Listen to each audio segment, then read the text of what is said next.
It's time to fire this thing up. Welcome aboard ShipShape TV Essentials. This is your port of call for the most impactful upgrades, expert advice, and hands-on solutions from seasons past. This episode is proudly brought to you by SureHold, because anything worth doing is worth doing bright. From cleaning to protecting and perfecting, SureHold has everything you need to keep your boat shining. Don't just go boating, go showboating. Now, let's hoist anchor and set a course for another exciting episode of ShipShape TV Essentials.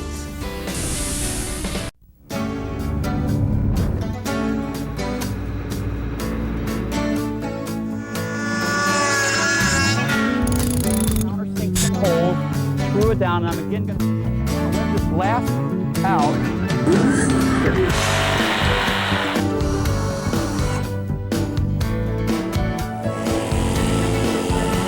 I fit this thing into the boat.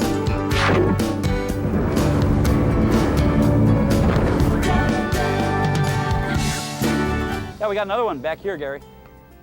Hi, I'm John Greviskis. It's good to have you working around the boat with us. We've got some spongy areas in the deck of this 1976 21-foot Seabird project boat. This is a pretty common occurrence in older vessels, and you can see exactly what I'm talking about when I put a little bit of weight down on that spot. Now we need to fix it before the problem gets any worse. But we've also been in the process of doing a fiberglass repair on another boat. Come on over here and I'll show you what I'm talking about. This is our 1966 20-foot Bertram Moppy project boat. And if you'll recall, we've been working on the side of the boat. We had some water getting into a seam on the inside of the boat. And over time, it's found its way down into this area. This is called the chine. And that water was actually wicking through the fiberglass and putting little tiny blisters in the surface of our new Imron paint job. So what we've had to do is open up the side of the boat in order to let it dry out. And today on ShipShape TV, we're going to be working with some polyurethane foam, and we're going to be showing you a few more additional techniques when working with fiberglass cloth. So here's the deal, it's a trade-off. We need to get you to spend the next half hour with us. And in exchange, right after I gather up a few tools and materials for our first repair, we're going to be letting you in on a few more ways to make your boat shipshape. This is a real working 28-acre boatyard located in Stuart, Florida, on the shores of the Okeechobee Waterway. It's home base for ShipShape TV. This deep stretch of water connects the Atlantic Ocean to the Gulf of Mexico. And now, once again, here's the host of ShipShape TV, John Greviskis. Thanks, Buck. This is a classic runabout called the Bertram Moppy. It was built back in 1966 using fiberglass, polyester resin, balsa-core, and this material right here. This is a two-part urethane foam, and it's what gives the boat its flotation.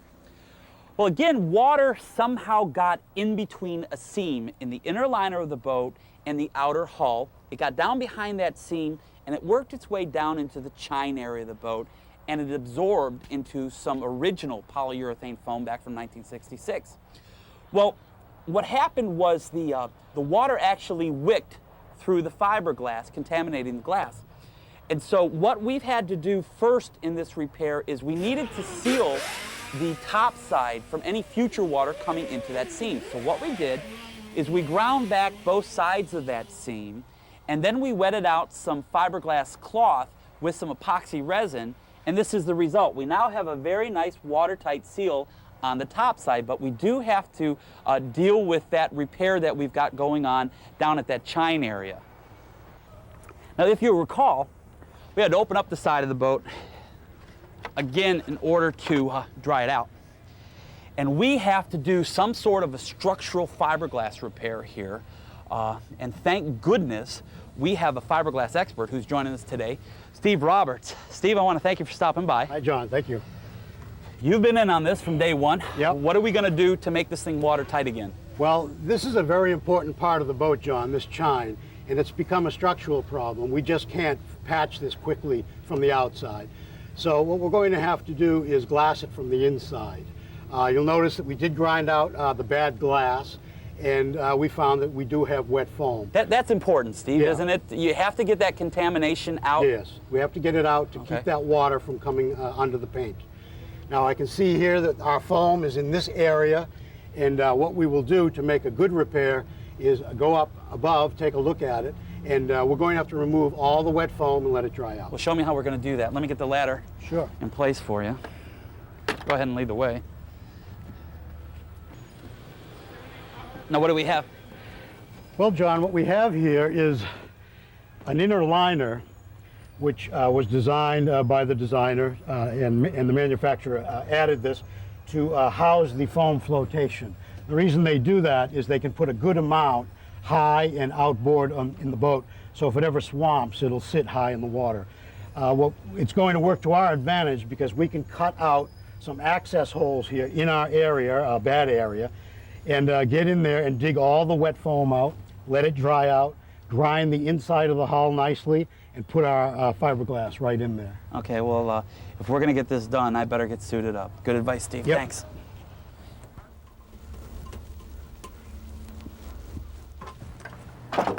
Well, the first thing that I need to do is mark out those access ways.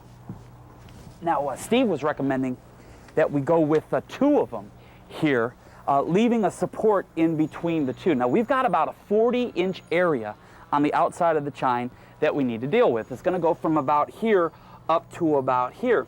Now, the reason we're going to leave the support in between the 2 access ways is to help tie everything back together. It's just going to really make things a little bit easier down the road. But I'm gonna lay out a couple of access areas down here in this lip. Then I can reach down in there and get that foam out.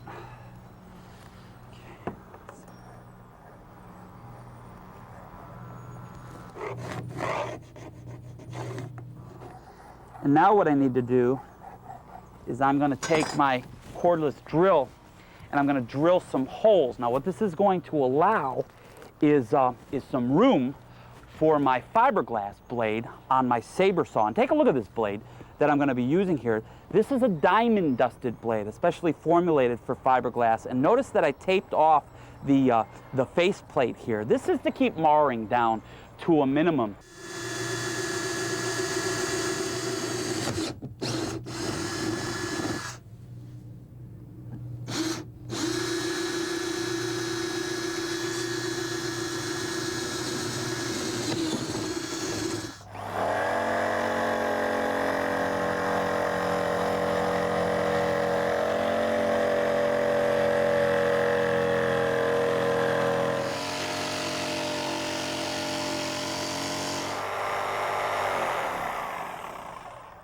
Now, I'm going to use a little pry bar here to get the top of this fiberglass off of the foam. It is somewhat stuck there. Hopefully this will come up. That came up nicely. And I'm going to be using just an ordinary wood chisel in order to get this foam out. It's pretty soft, and I think I'll be able to take it out in chunks. Yeah, that's coming out nicely. Let's take a look at some of this stuff. Now this is where the water was absorbing in. You can see the discoloration and everything coming in through the foam. So we're going to dig this all out, and then we're going to get down to the inside of that outer hull. I better get my glasses back on. I don't want anything popping me in the eye.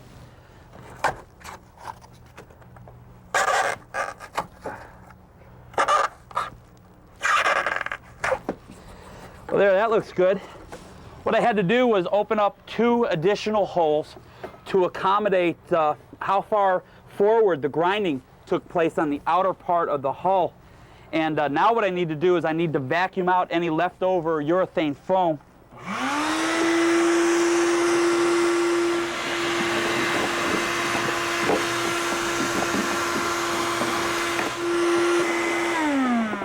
Well, now the really fun stuff starts. What I have to do is I have to put on a respirator, and I'm also going to put on a hood in order to keep that fiberglass dust off of my body.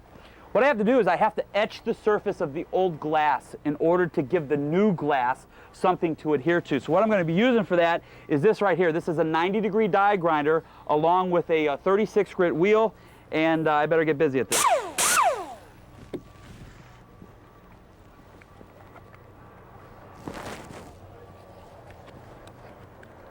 Here goes.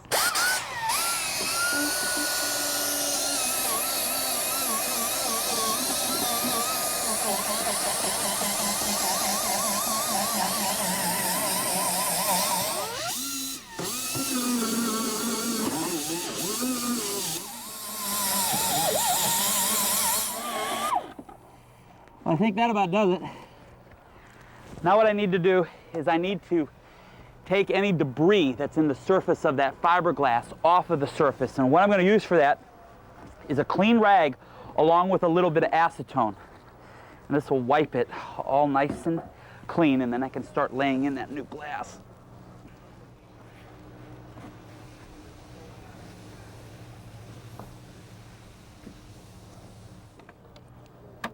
Let me show you the material that we're going to be using in this repair. This is called a 1708 stitched biaxial. And basically what the material is it's fiberglass laid in 45-degree patterns, just like this, one on top of another. And then they stitch down the center of the material, and that's what makes it very, very strong. Now on the back side, they put a fiberglass chopped strand mat. What that is for is when you're using multiple layers of this stuff, it lets a couple of the layers stick together or adhere together. And that's what we're going to be using in our repair. We're going to be using this little thinner piece first in the bottom of that chine area, and then we're going to come back with this little wider material right here. And this is the resin that we're going to be using here. This is a very common brand of resin out there, but there are a lot of different types that you can use. We're using a 3-to-1 laminating resin, which gives us a moderate cure. It'll take approximately anywhere between 6 to 8 hours to fully get hard in about 85 degrees.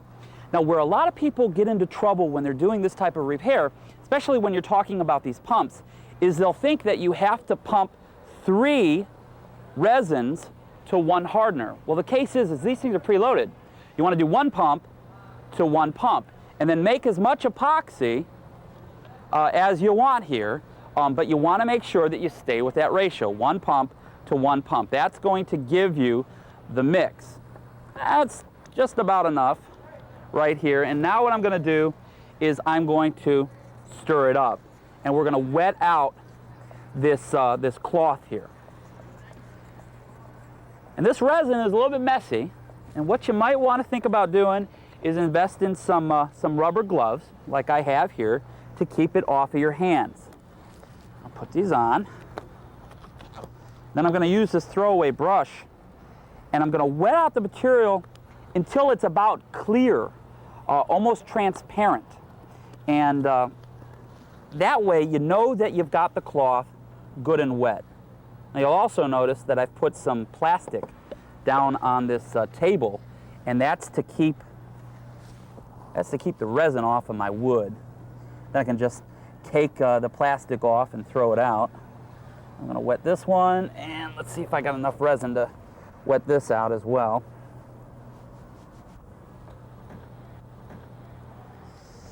Now let's get this thing up into the boat.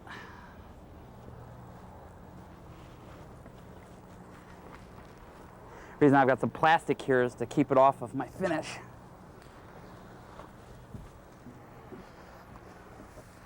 I'll start right back here. I'm not really worried about any of the epoxy getting onto my paint here. I'll take a little acetone and clean it up. I'm just going to set this in here. And now what I'm going to do is I'm going to take a metal roller and I'll roll out any air bubbles. And again, all I'm trying to do is keep the shape. Well, now I'm going to put that second layer of glass in here, and we'll again roll it out. And then what I'd like to do is go over to the Seabird and see how we're going to deal with that soft deck.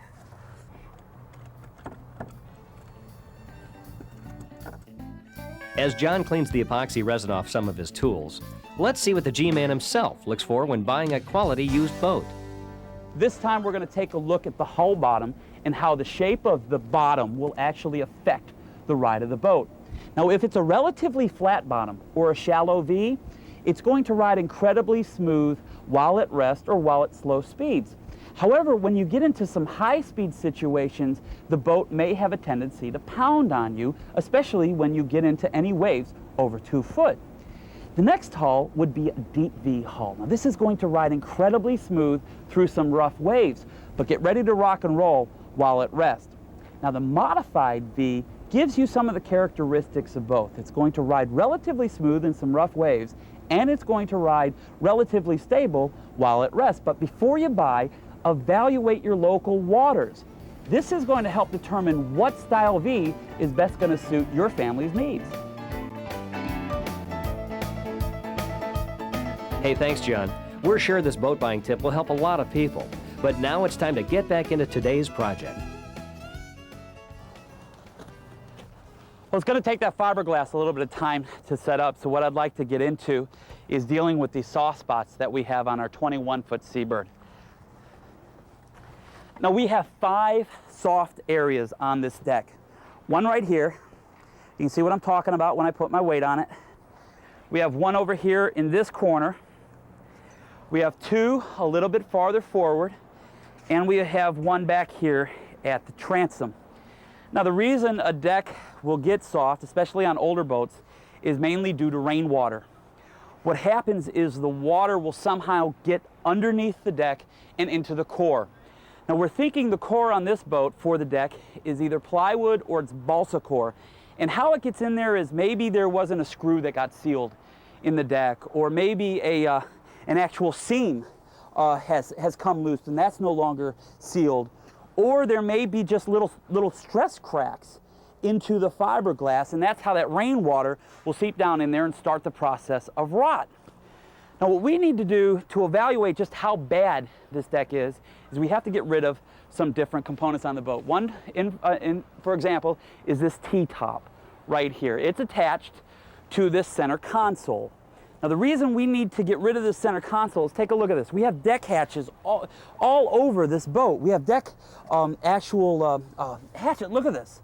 Here's a seam right here that goes on the outside of this console, underneath it, and it comes in through here, and it continues all the way around. Well, we need to get that deck up in order to look underneath the existing floor here. So we have to first get this T-top out of here. Then what we have to do is we have to literally cut this console out. Take a look at this. It's not only screwed in with these screws going into the deck, but it's also held in by this fiberglass tape. And so I'm going to have to take a cutoff wheel and cut that tape line and get this thing out of our way. But I'm first going to grab my cordless drill and we'll get this T-top out of here.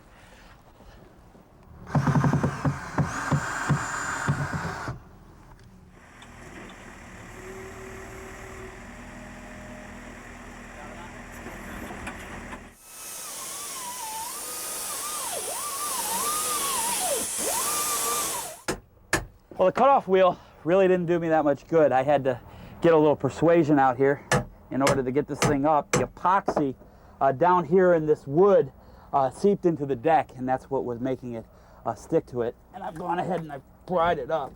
Well, now what we can do is we can move this console either forward or backwards to get into these different access hatches. And also notice that we've disconnected the steering, we've taken off the controls, and we've taken off the dash panel. We just dropped it onto the deck. We're not really worried about that now. We just need to make this thing mobile. So we got to deal with this area, Steve. Why don't we lift this this one deck hatch up and see if we can get in there? Yep. Well, we have a stringer there, so we don't have very good access at all. This is a stringer, huh? Yeah. Okay. And an inner liner. I think what we should do is drill an exploratory hole where the deck is real soft and spongy. And we're going to have to go real slow and easy just to make sure there's no wiring, fuel lines, fuel fills, or anything like that. Well, I'll go ahead and I'll use a hole saw for that, but I again want to get a dust mask on. I don't want to be breathing in this fiberglass. I'll put one on too. Okay.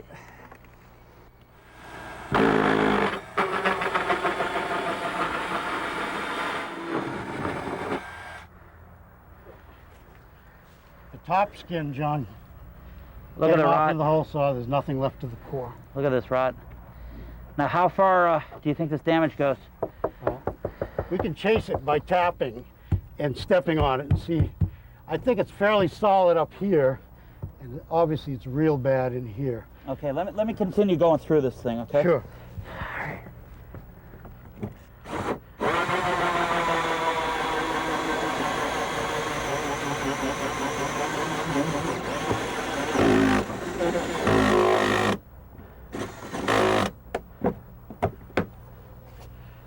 Well, what do we got? Well, John, we got 2 skins and nothing in between. It seems to be all gone. Okay, so what are you going to do here? How do Well, we fix it? I could cut out a larger area and see how far it extends. Right? And if that's the case, then we could fix it locally. If I find that it spreads further than we want it to, then we may have to replace the whole deck. Okay, good deal. Why don't I get my suit off and I'll let you cut that thing. What are you going to use, a Sawzall? Yes, I'm going to use a Sawzall. I'm going to tap around that hole and see what the extent of the damage is.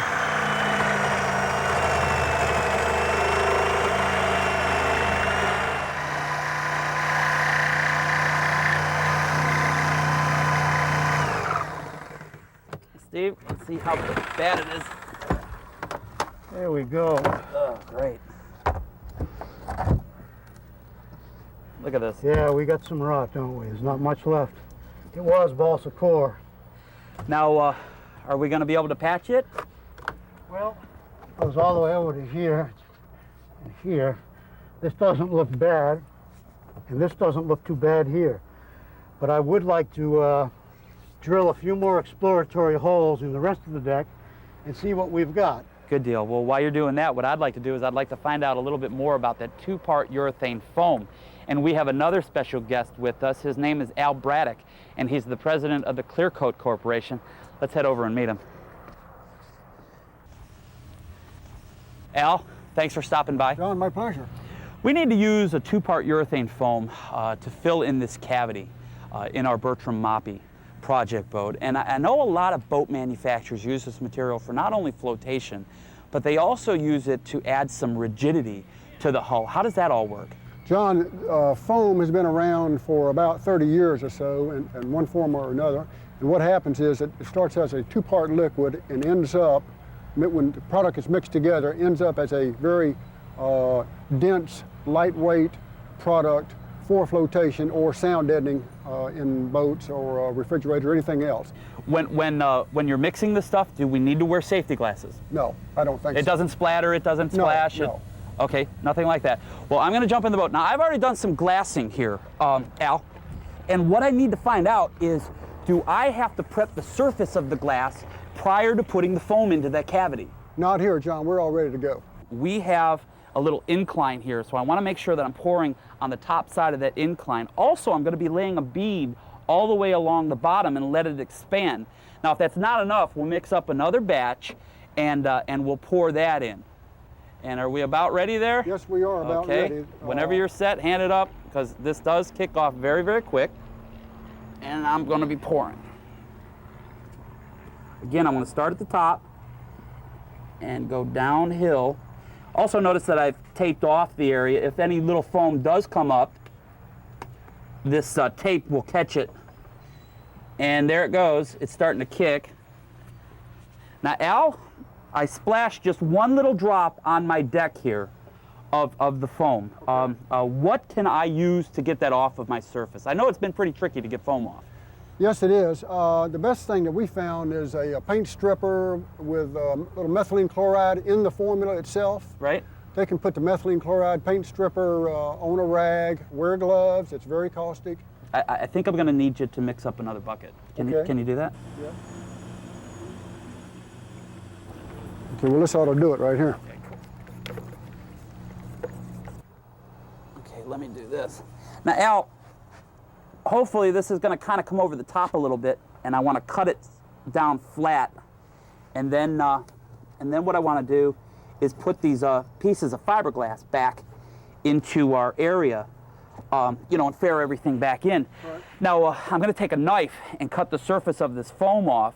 Is there anything that I have to do to the foam before I finish that fiberglass repair? I think what you ought to do, if you're going to cut that foam and actually get into that skin, into the inner core of that foam, I think you ought to put a good coat of epoxy right over that foam. Okay, if you don't, water can get in there again. If water gets in there and penetrates that, it will act like a sponge, and it will actually absorb water, yes. And then we're right back to square one. Right back to square one. Okay, so we'll go ahead and we'll do that. This is amazing stuff. Here, let me get this inside. Thank you very much. No problem, John. Steve, what are we going to do to fix the outside of the boat? Well, John, all we have to do now is grind that amine blush off of the patch that we put on the inside, and then we'll add very small strips of fiberglass mat with epoxy on them, just to build it out level. Then we can sand it smooth and get it all ready for paint again. Okay, well, that's really not a big deal. That's more of a cosmetic repair. Yeah. Okay. How was the deck on the Seabird? The deck didn't look too bad, John. I think we'll be able to repair it. Excellent. Yeah. Excellent. That's going to also make an excellent next show. Hey, I need to thank you, Steve. I also need to thank Al Braddock from Clearcoat Corporation and you. But if we're going to get this thing done today, I better get suited up again. I've got some grinding to do.